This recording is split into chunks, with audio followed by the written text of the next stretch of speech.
20 kilometre आतील वाहनधारकांना toll free न दिल्यास आंदोलन करणार, माननीय खासदार ए टी पाटील टोल व्यवस्थापक यांना इशारा दिला।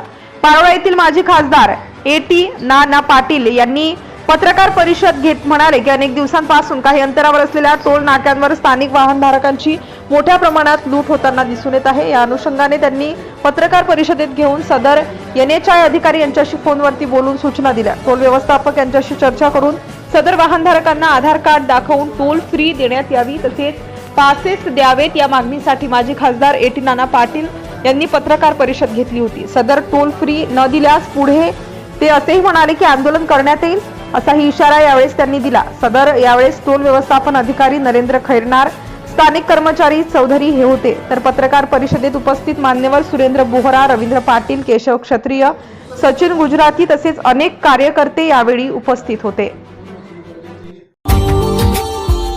Subscribe now and press the bell icon.